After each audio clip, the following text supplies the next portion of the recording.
네, 반갑습니다. 엠마오 연구소 차성진 목사입니다. 자, 오늘은요, 슈카월드가 했던 종교 이야기를 좀 리뷰해 보려고 합니다. 슈카월드 뭐 모르시는 분도 있을 거예요. 아닌가? 요즘 좀 하도 유명해져가지고 라디오스타도 나왔으니까.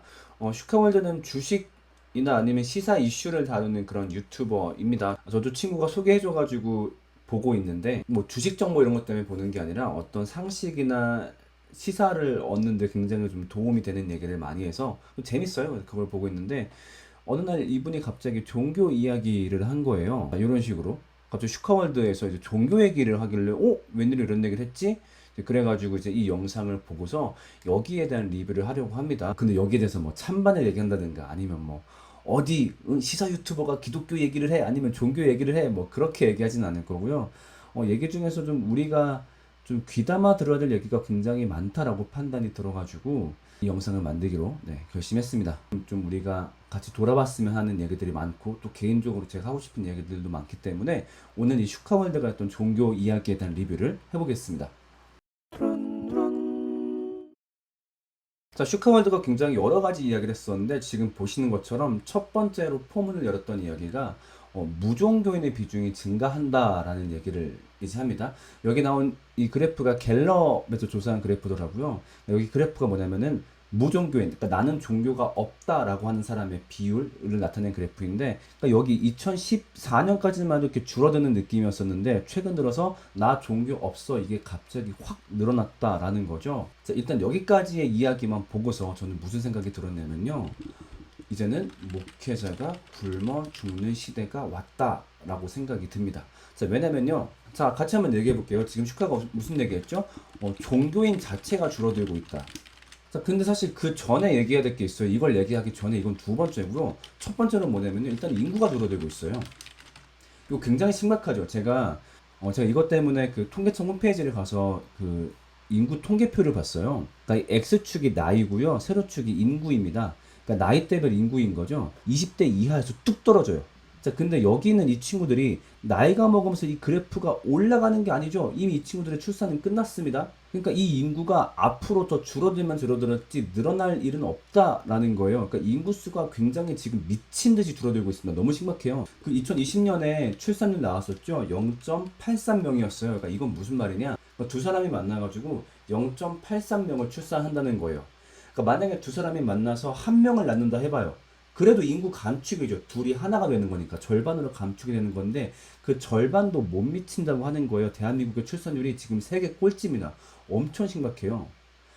인구가 줄어들고 있는 상황인데 뭐도 줄어들고 있다고요? 종교인 자체가 줄어들고 있다고요. 자, 근데 여기서 악재가 끝나지 않습니다. 그 중에서 기독교 인구가 가장 빨리 줄어들고 있습니다. 그러니까 무슨 말인지 아시겠죠? 이게 전체 인구예요. 이 인구도 줄고 있어요. 그 와중에 종교인도 줄고 있어요. 근데 그 와중에 기독교인도 줄어들고 있는데 가장 빨리 줄어들고 있어요. 제가 그래프를 하나 보여드릴게요. 자, 이게 아까 조사했던 갤럽에서 동시에 발표한 자료인데요. 종교 인구 비율입니다. 예를 들면 지금 2021년 볼게요. 보면은 불교가 16%, 개신교가 17%, 천주교가 6%라고 하죠. 자, 그럼 이 변화 추이를 봅시다. 그러니까 2014년에 21%였다가 2021년에 17%, 그러니까 4%가 빠졌어요. 확 줄어든 거죠. 자, 근데 이렇게 얘기할 수 있어요. 불교가 더 많이 줄었는데요. 22%였다가 16%니까 6% 빠졌잖아요. 그건 맞는데.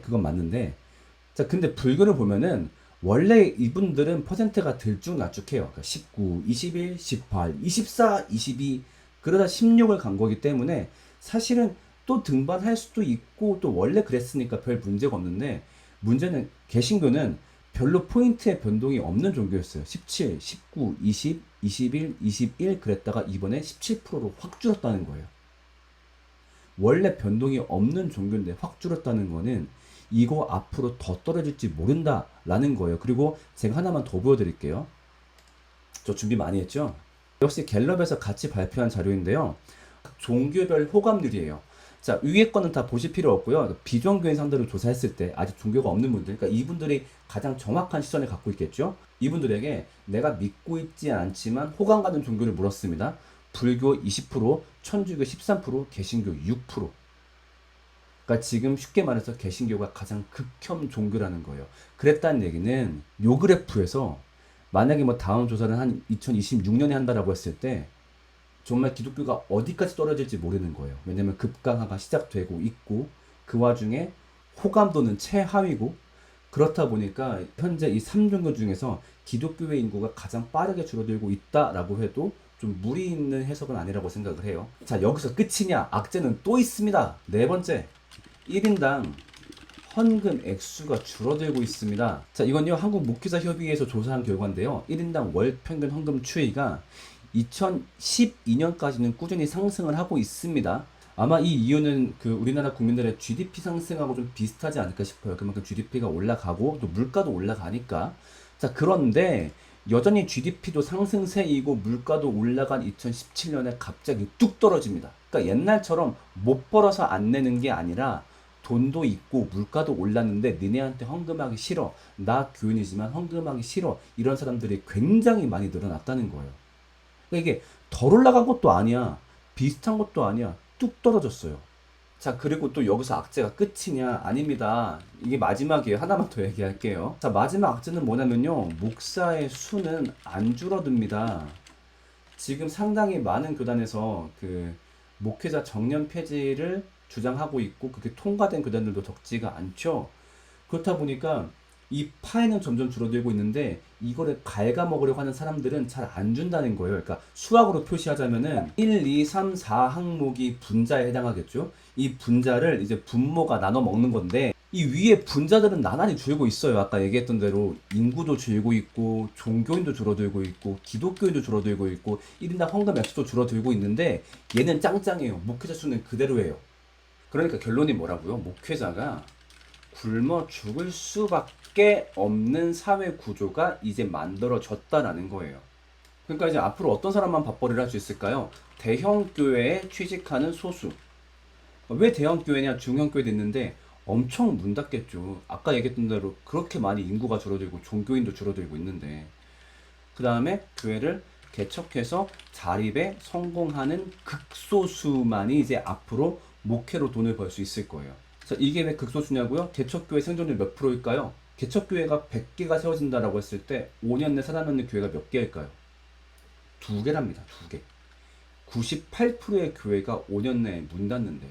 이런 상황에서 나는 뭐 신실하게 하나님을 섬기고 있으니까 나는 목회로 돈을 벌 수 있을 거야. 자, 그러면은 여기 문 닫은 98%의 목사님들은 신실하지 않았던 거예요? 정말 그렇게 얘기할 수 있어요? 대형 교회 취직에 실패하는 분들은 신실하지 않았던 거예요? 그렇게 말할 수 없겠죠. 우리 현실에 눈을 떠야 돼요. 어떤 개인의 신실함과 상관없이 목회자가 굶어 죽는 게 당연한 경제적 구조, 사회적 구조가 이미 만들어졌다라는 거예요. 그러니까 이게 곧 다가올 미래의 얘기냐? 아니에요. 사실은 지금 현재의 얘기예요. 그렇다 보니까 지금 투잡은 선택이 아닌 필수가 되어버렸죠. 그러니까 제 주변 목회자들 봐도 투잡을 준비 안 하시는 분이 없고 저도 준비를 하고 있고요. 그러니까 사실 뭐 이제는 투잡이 옳으냐 그르냐 이런 논쟁이 무의미해졌죠. 그러니까 마치 그 코로나 처음 터졌을 때 온라인 예배를 해도 되냐 안 되냐 그런 논쟁이 잠깐 있었는데 금방 무의미해졌죠. 왜냐면 이거 말고 답이 없으니까. 그러니까 지금도 투잡을 할 수밖에 없는 상황이 되어버렸으니까 투잡이 옳으냐 그르냐 뭐 이제 너무 옛날 논쟁이 되어버렸죠. 이미 투잡이 필수인 상황이 돼버렸어요. 자, 근데 그런 말 하는 친구 있을지 몰라요. 저는 전도사인데 저는 사역자인데 저는 교회에 잘 취직했는데요? 이렇게 만약에 생각한다면 당신은 아마 20대 아니면 30대일 거예요. 왜냐면요 20대 30대는요 취직이 잘 돼요. 그건 앞으로도 변하지 않을 거예요. 왜냐면은 이런 젊은 교역자에 대한 수요는 끊이진 않습니다. 왜냐면 교육부서가 있기 때문에. 20, 30대 교역자의 숫자가 얼마나 적어요. 그러니까 20, 30대라는 나이 자체도 좁은데 그 와중에 학교 생활 잘하고 좀 반질반질한 친구들에 대한 수요는 항상 넘칠 수밖에 없어요. 교육부서에서 뭐 유치부든 중고등부든 뭐 고등부든 항상 찾는다고요. 그래서 여러분들 아마 부교역자 사역지 찾으려고 면접 넣었을 때 특히 파트 사역지 아마 그렇게 고생 안 했을 거예요. 많아봤자 한 5군데 정도 넣으면은 부교역자 하라고 연락이 왔을 거예요. 아니면 뭐 심지어 5군데 모두 연락이 오는 경우도 많이 있죠.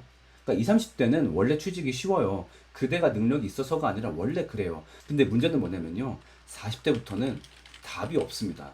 자, 제가 가피풀에 올라왔던 사역자 공고를 한번 볼게요. 제일 많이 사역자 공고가 올라오는 곳이니까. 잘 안 보이니까 제가 읽어드릴게요. 모집 내용, 청년부 파트 전도사, 강도사 1명, 남자 38세 이하까지. 청년부인데도 38세 이하만 받겠대요. 그 이상은 아예 지원서도 넣지 말라는 거죠. 자, 그 다음에 뭐 어떤 교회 공고입니다. 뭐 유경험자, 인근 거주자, 컴퓨터 능숙 한 다음에 41세 이하라고 적혀 있죠.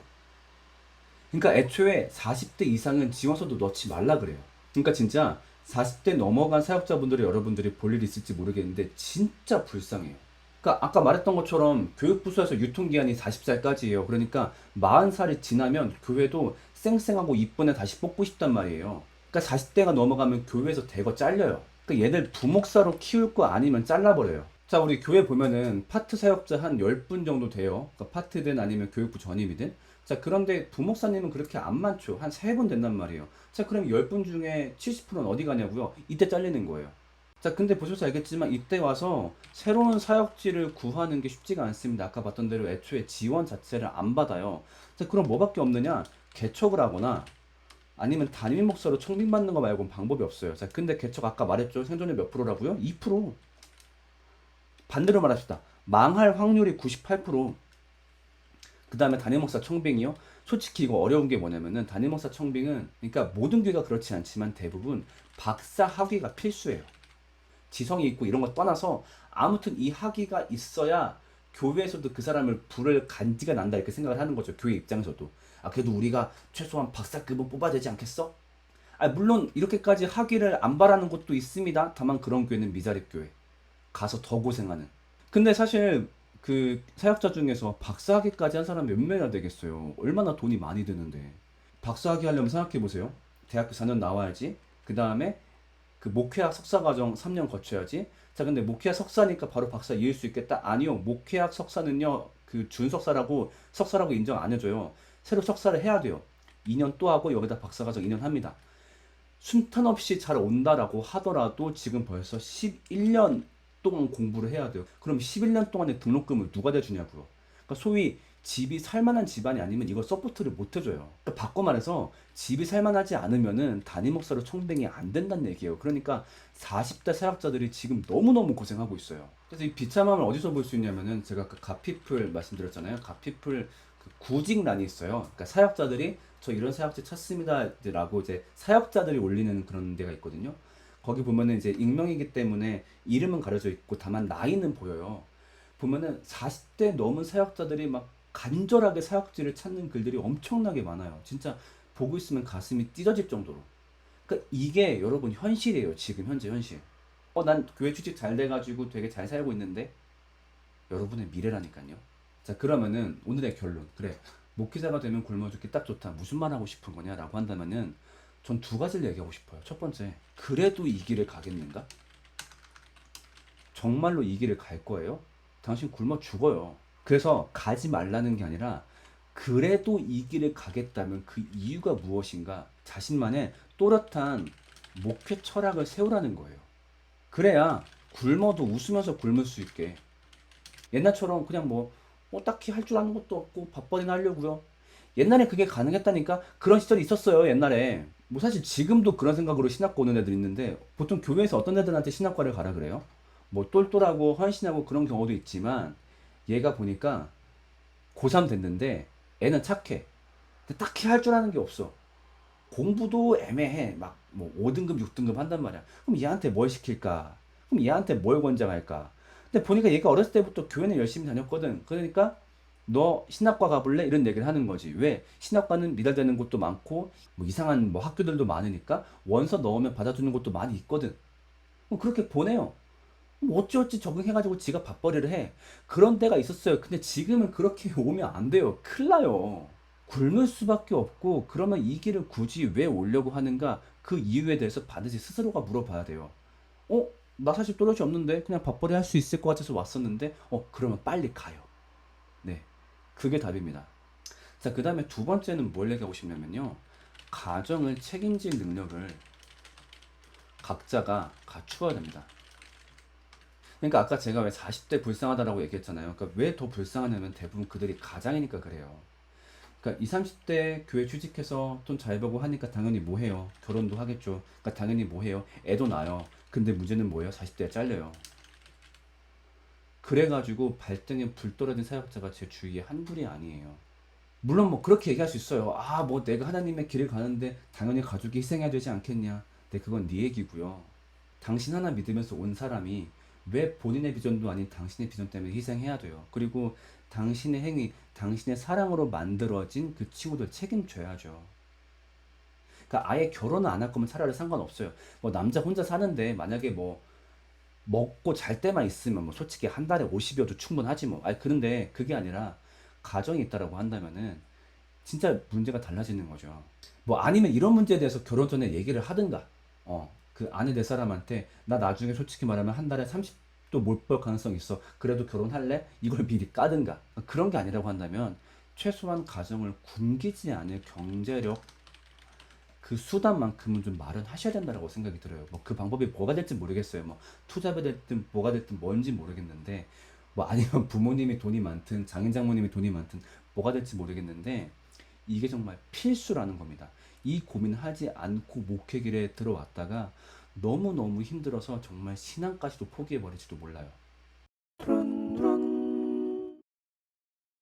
자, 오늘 굉장히 현실적이고 아픈 이야기를 했습니다. 그러니까 모르겠어요. 그러니까 제가 하는 말을 되게 속되다라고 말씀하실지 모르겠어요. 아니, 하나님이 먹고 살 걱정하지 말라고 했는데 왜 그런 염려를 하고 앉아있냐?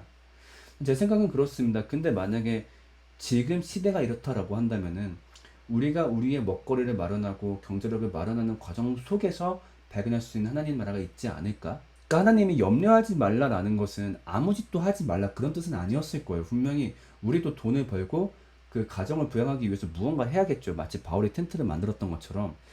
그것을 속되다라고 하지 말고 어차피 그것을 해야 된다라면은 조금 더 일찍이라도 조금 더 어린 나이에 그것에 대한 대비를 미리 시작해야 되지 않을까 싶은 거죠.